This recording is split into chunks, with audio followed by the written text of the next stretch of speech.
All right, bruh, fans, season 2, episode 15, entitled Cold Feet. And let me tell you, after the lackluster episode of Sisters we got last night, yeah, I've saved that review for last. I will record that after I do this video. This episode was rather refreshing, and I think I'm going to give it a decent 7 out of 10. I think it was a little bit better than last week. I think I gave last week's episode like a 6, but this episode was pretty decent as well. Slightly repetitive in places, but other than that, I don't want to jinx it like I always say, but I want to say that Miss Alice was in top form. I mean, was the vulgarness there? Just a little bit, but thankfully just a little bit. Not too much, not too little, but just enough. And then she really laid down some hard truths. And I'm using words like little and hard about Miss Alice. And I kind of regret that. But regardless, this was a pretty good episode. Yet again, why we need at least 2 to 3 damn episodes a week. But I digress. So, before moving forward, please take a moment to hit the thumbs up video. That thumbs up button to show you like the video. Hit subscribe as we get closer to 190,000 subscribers. Hit the bell icon and select all. That way you don't miss out whenever I post content to the channel. And follow me on social media. Links are in the description below. Remember, the goal by the end of the month is to have at least 50% subscriber watch time. We are, last time I checked, about 33% or so, which is good. We are getting there because last month we were like at 23. So slowly but surely we're making progress. But we pick up where we left off. Regina is standing in a sandwich shop behind John and Bill. And it's ironic that they're in a sandwich shop because she's about to grill his ass. And Alice too. But John is called out by Bill for not letting him know that Regina was standing right behind him. And really there was nothing he could do because with the position Regina was standing in, even if John did try to signal, Regina would know what John was trying to do. So John just decides to step away and let these two have a moment because they need it. Now, I don't want to get on the soapbox of Bill hate, but damn it, this is Bill hate.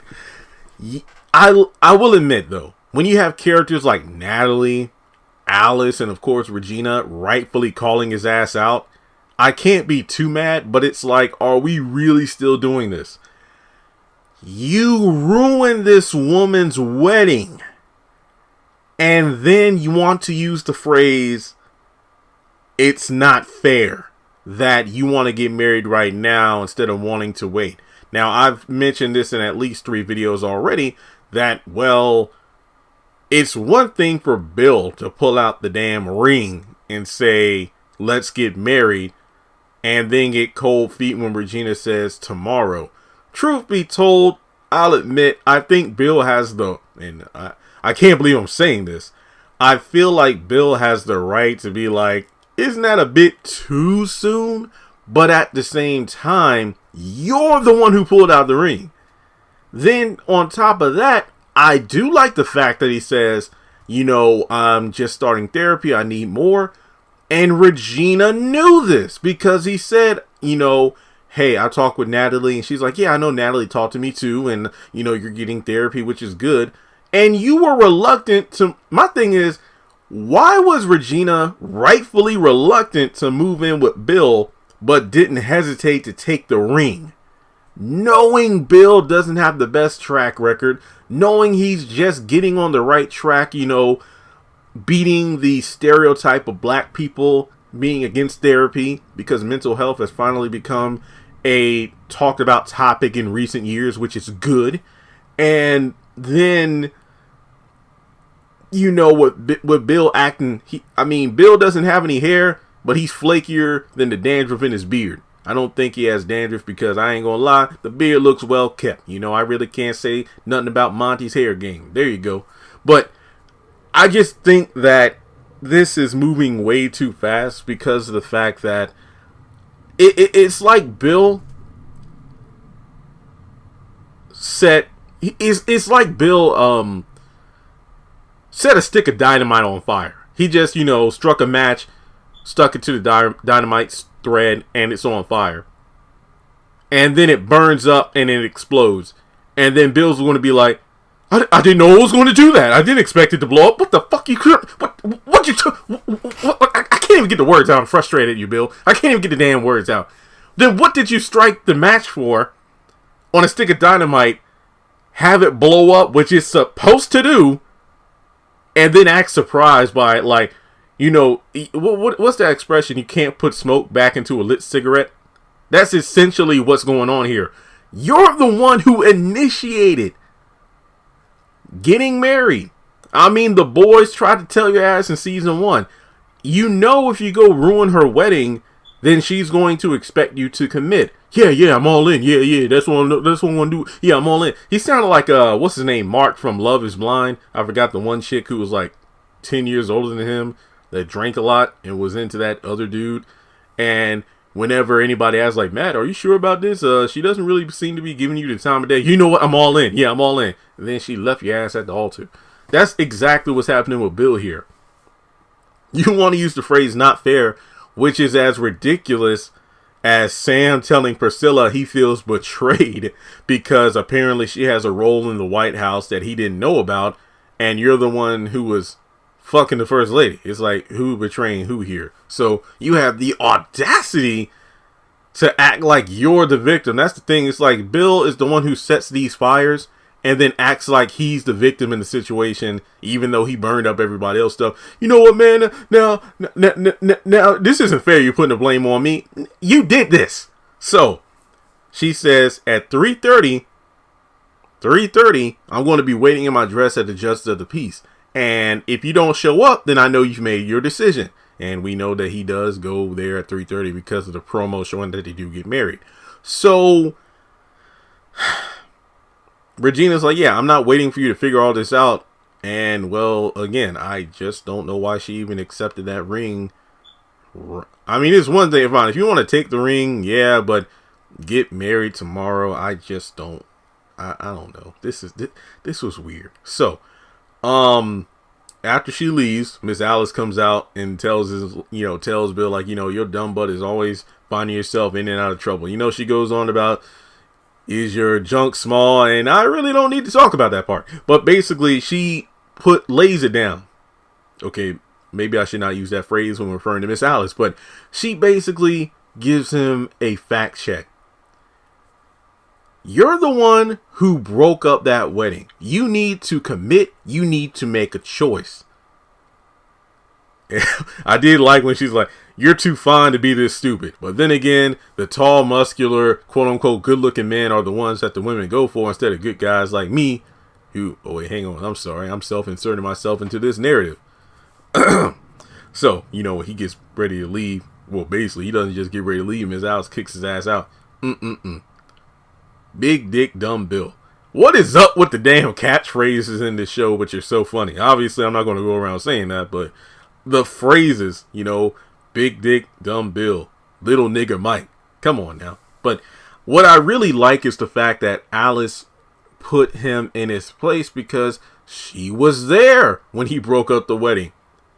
She was there in the season 1 finale when this fool comes to the sandwich shop to say bye to John because he's going to chase Regina down to California, even though she's made it clear she needs space. So it's interesting to me that the sandwich shop has been a location of a lot of key moments between Regina and Bill. This is the place where they met up in season 1, where Regina saw Bill because he was actually trying to hide from her in the sandwich shop. This was the place where she had her bachelorette party and then they had sex in the bathroom.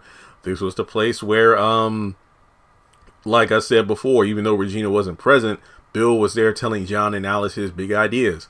And of course, this is the place where she called his ass saying, I'm not ready to get married. So I really wish Bill would get it together and realize that you can't really expect everyone else to put their life on hold while you get yours together.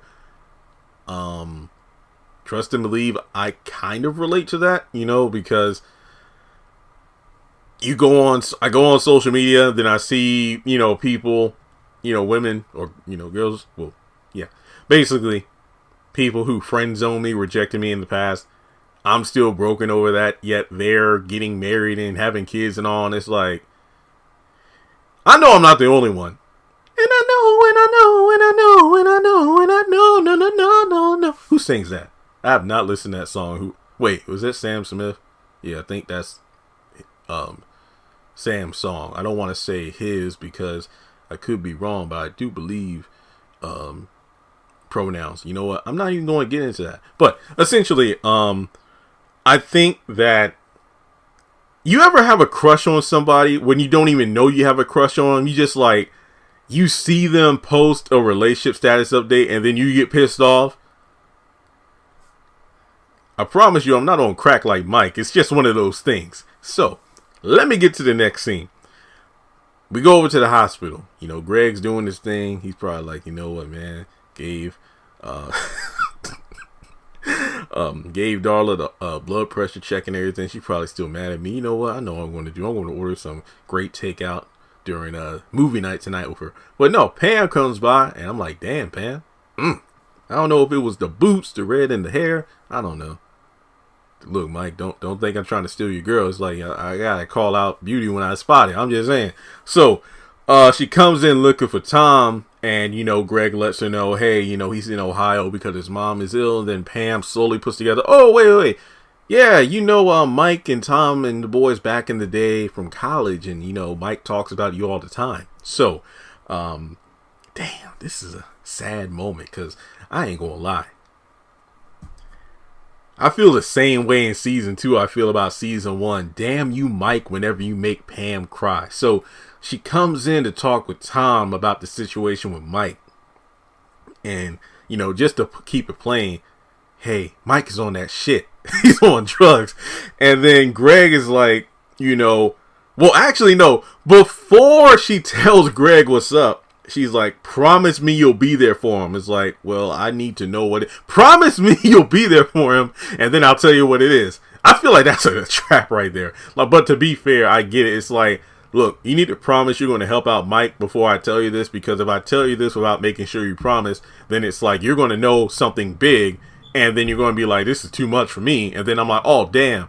What if Mike finds out I told one of his boys, and then his boy doesn't want to be there for him? But no, she makes him promise. He promised, even though technically, you know, I would probably get that in writing nowadays. It's 2021. You can't trust anybody. Then says what it was, the drugs. And he is like, damn. So I was kind of mad at Pam. But then again, I'm like, it's almost like when you're in that kind of situation, you want to semi-lash out because... like she told Mike, I'm not carrying this cross alone. This is too big. You need to tell your boys. So she told one of his boys, and as a result, it felt like she was kind of placing blame because she was mad at herself for not seeing the signs.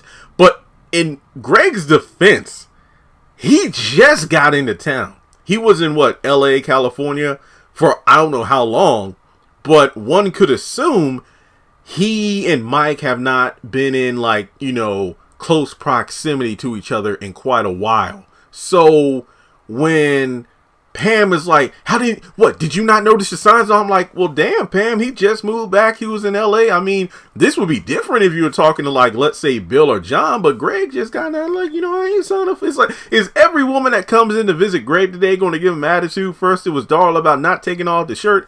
Well, I know this sounds wrong in so many ways, but he asked her to disrobe because of hospital protocol to make sure she was okay.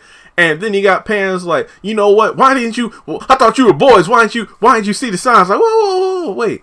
That reminds me of that one song from Sesame Street when Chris Brown was singing with Elmo. Elmo, come take a walk with me. And then they're seeing the signs and all. Man, they used to have some catchy ass songs on Sesame Street. I would put it in as a cutaway, but I'm afraid of copyright. So look it up. See the signs, Chris Brown, Elmo, Sesame Street. You won't regret it. I think this was Chris Brown before he had the blonde hair. You know, good Chris. So, essentially it's like, look, Greg acted like a bruh should, because he wanted to like call Mike, meet up with him right now, but Pam's like, no. Come by his place, his loft around. Wait, did she say 8? I think she said 8. Did I write it down? Basically, let me put my number in your phone. I'll text you the address and the time, and then when you're over there for dinner, I'll tell Mike that I told you. However, Greg didn't tell Pam. I mean, he said that, yeah, I just spoke to Mike, and then I even saw him last night, and he was acting a bit aggressive, and I didn't want to... Oops, sorry. I didn't mean to burp there. I'm sorry. That came out of nowhere. My bad. I didn't want to assume it was drugs, but he was acting a bit irrational and aggressive, more so than, I've ever seen him. So I think that if he would have said, oh, I'm already meeting Mike after work, but I'll act like you didn't tell me, that way I can really help him. Because the way that Greg wanted to just drop everything and be there for Mike was great, because it just reinforces what Pam said about the bros knowing about what Mike's going through, so he won't have to go it alone. Now, I'm afraid, well, even though the ending might actually debunk this kind of situation, but I'm really talking about the episode as I went through it. Pam putting her number in Greg's phone had me nervous, because let's say Greg does meet with Mike after work like they originally planned, and let's say Greg's phone goes off, whether it be the text or a phone call, and Mike's going to be like, hey, you going to get that, or what's going on? Or let's say Greg puts his phone down because, I don't know, he has to go to the restroom or get something. I don't know where him and Mike are meeting up. But then Mike looks and then sees his Pam's number, and then he might think Greg is trying to get with Pam the same way he thought the same way he thought Bill was. And it'll be like, here we go again. But we'll just have to wait and see.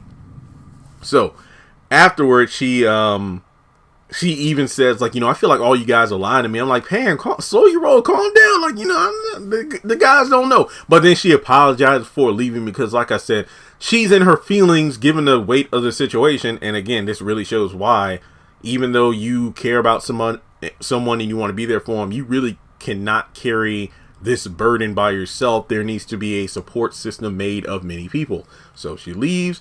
And then we go over to Lydia coming by the sandwich shop. And this is something that confused the hell out of me, because it was...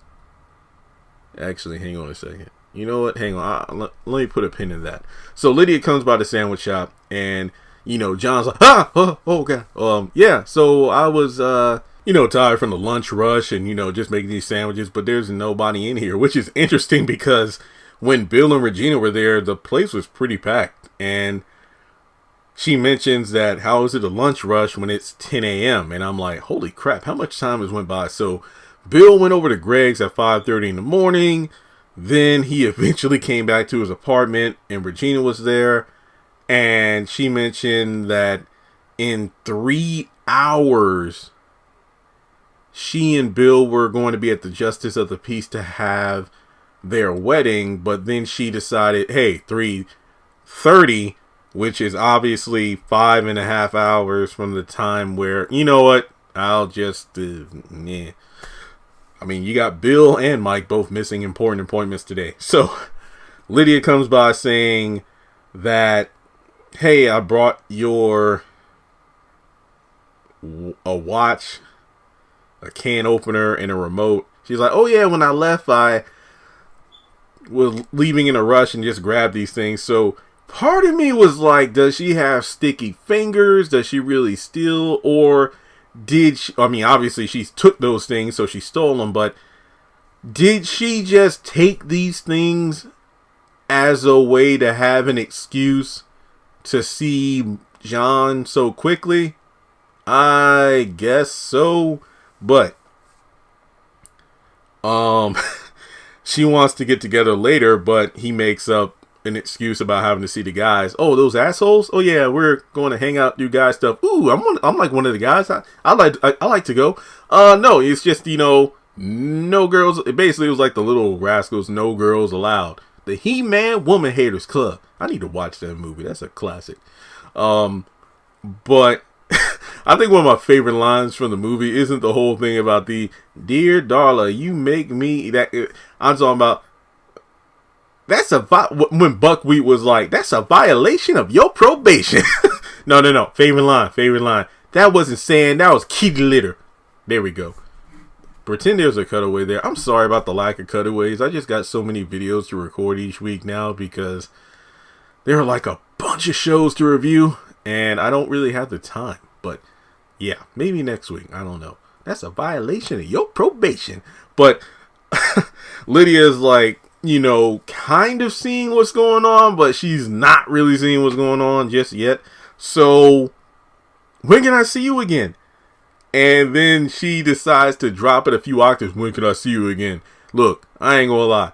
I would have laughed my ass off if Tyler Perry did like a voiceover. When he's like in Medea character, but then he drops the Tyler Perry voice and it's like, oh my God, that's hilarious. So it's like, wait, is Lydia possessed or something like that? What's going on here? But anyway, he's like, don't worry, I will call you.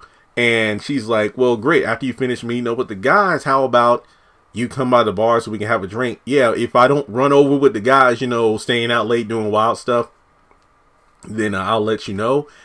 I'll come by. If not, I'll text you, because she immediately assumes you with the guys, what, you running after women? And I'm like, uh-oh, better watch out, John. And she pretty much breaks it down. Look, I know your lunch rush is at 12 o'clock, so I expect to call at 12:15. As somebody who used to work in fast food during the summer before my senior year in high school, the lunch rush does not end that quickly. It's a time frame of at least an hour or so. So him calling you at 12:15 is not going to happen, because I remember at the Bojangles, look, after I quit Bojangles after like a month because they were overstaffed, I was overworked and underpaid and had so few hours, it wasn't even worth it. So I remember not eating Bojangles for a year. I was actually a cook. I felt like SpongeBob. My biscuits were bangers. And I just remember, like, during those rushes, especially during summer, there were buses that would come through daily. And it got hectic. So the lunch rush would be about an hour and some change. So I don't know why she would say your lunch rush is at 12 o'clock. I expect a call at 12:15. What the hell? But then again, when she that fine, it's like, you know what? Hey, screw this salami sandwich. Let me call this girl. So, he's like, okay, yeah, I'll call. I'll call. And text me. See you later. It's like, yeah, this reminds me of that episode. Damn it, I feel like a Family Guy episode. I have so many cutaway ideas. That one episode of iCarly, I Date, I Have a Lovesick Teacher, when Spencer dates Carly's teacher, who turns out to be just as crazy as this. Hey, she's fine as hell, but then when her and Spencer get comfortable with each other, how come you didn't call me back when I called you like at 4:30 today? I was in the shower. Prove it. It's like, wait, what? It basically is like super controlling. So John, yeah, he better call her back. But before leaving, she gets a vegan wrap with some ham, because she's kind of sort of vegan, and it's not a ham sandwich, it's a vegan wrap and some ham. So she takes it and it's on the house and she leaves. You gonna call me? Yeah, I'm gonna call you. You better call me. I told her I didn't like that. So we got Alice coming out basically telling her son that number one, he's a terrible liar, and number two, be honest with her, the fact that you're not interested in her and that you're scared of her. Because again, Miss Alice, she was on point today. Just to sum it up, less lies equals less hurt, because John thinks that he's letting her down easy, but unbeknownst to him, the longer he tries to draw this out, the deeper his stab wound's going to be when she kills his ass. So, there's that. But he goes to the back to the office to work on some stuff while his mom checks the register. I was honestly waiting for Miss Alice to count through the money and be like, wait a minute, where the hell the money at for that wrap and that ham? Basically noticing that John gave Lydia something on the house, despite the fact that Lydia stole from their apartment. So I was waiting for that scene. But other than that, Miss Alice did her thing. It was great. From giving advice to Bill and giving advice to John, really loved it. So he gets a phone call from Lydia, and pretty much it's the same conversation they just had, but she does point out, you're acting kind of strange. Oh no, I'm chill, I'm good. So yeah, just call me later. See you later tonight. Hey, don't worry, I'll text you if I can't come by. And then that's the end of that. So Bill goes to see Natalie, and yet again I'm like, bro, what the hell are you? Oh, excuse me, bro, what the hell are you doing? So he's not sure if he's ready because Regina wants to get married at 3:30 today, and Natalie's like, what did you expect? You ruined this woman's wedding. Like, what's going on? So she asked the right question. Well, I think I wrote in my notes that I asked the right question. If you're not ready to be married, why did you pull out the damn ring, Bill? So she breaks it down about identifying your fear. Not being there, that's 1. Not being enough, that's 2.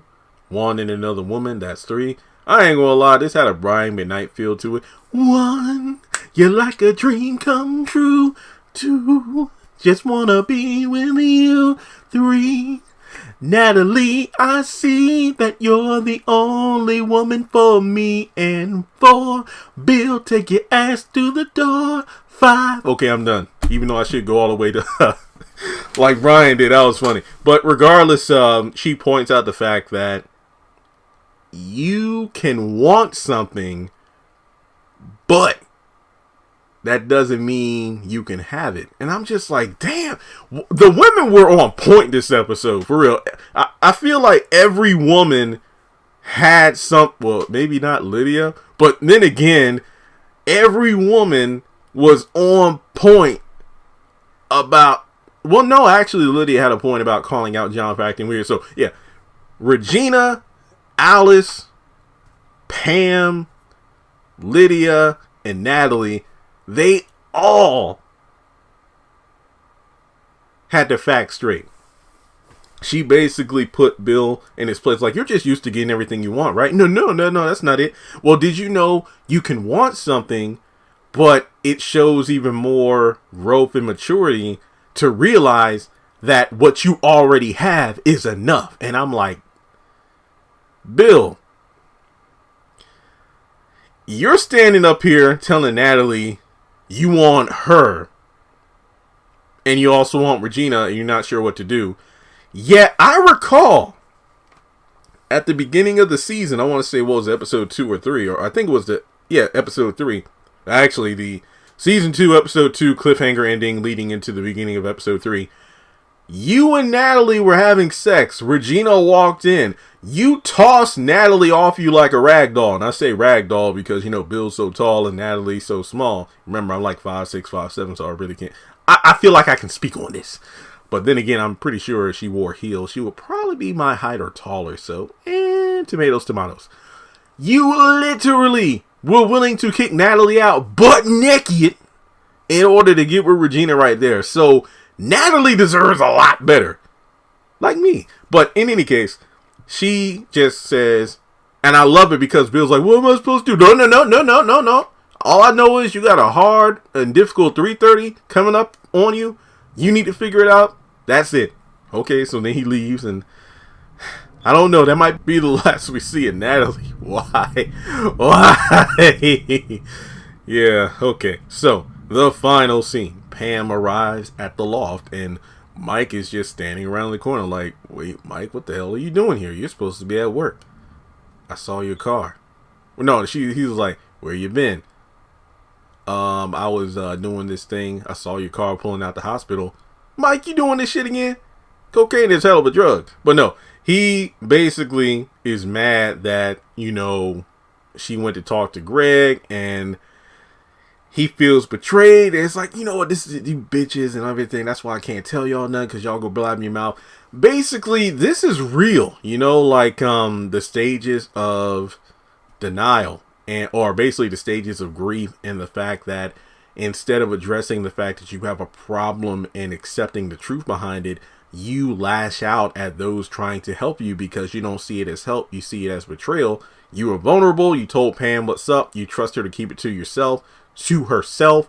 But the fact that you dismissed her help by not going to that meeting, she had no choice because she straight up told you that I'm not carrying this by myself. You need to tell your boys. So she's not leaving because Mike wants her gone. But Pam's like, no, I know you're just lashing out. I'm not going to let you go through this alone. I know you need help, even though you don't think you need it or want it. And he decides to pull a Diary of the Mad Black Woman. I will drag your ass out of here. No, you won't. And then when he says leave and she doesn't, he goes in for the grab. She's like, stop. And then the damn screen goes to black. Come on now. I need another episode. You're going to make me feel like Mike. You know, I'm going to start shaking and all. It's like, y'all got any more of them bruh episodes? It's her Dave Chappelle me. But yeah, this was a pretty good episode. Like I said, we need more than one episode a week. But then again, we're only a few episodes away from the finale. Not to mention they did film season 3 recently, so that's good. But yeah, let me know what you thought of bruh this week. Bill's still up to his old bullshit. My question is this, Regina, even when Bill goes down there and you get married, what makes you think he's going to change? I mean, or at least all of a sudden, it's like watching Dragon Ball and Chi-Chi gets married to Goku, knowing he's a fighter and slash a monkey boy, and expects him to be a domesticated husband and father. You can't do that. It doesn't just happen overnight. So I think that Regina should have at least waited to get married. Hey, moving in, I'll accept this ring. Let's make sure you get some therapy first to make sure you're ready to commit, and then we'll go on with the wedding. So yeah, it's kind of her fault too, even though I mostly blame Bill. The John Lydia stuff, I really want to know how he's going to get out of this one because of the fact that she's acting very possessive and jealous, even though they've only hung out once or twice already. And on top of that, you got Pam dealing with the Mike situation, and I'm very interested to see what 16 brings to the table. All I know is if Mike puts hands on Pam, it's going to be some trouble. And by trouble, I mean I'm going to give a stern moment of him in the review, but that's really all I got. I mean, what can I do? The show's already filmed, you know? But thanks so much for tuning in, guys. Let me know your thoughts in the comments section below. Make sure you like and subscribe because trust and believe I had far more positive words to say about this episode than I did about Sisters. And if you want to donate to the channel, feel free to do so on PayPal or Cash App. With that being said, I will catch you in the next video.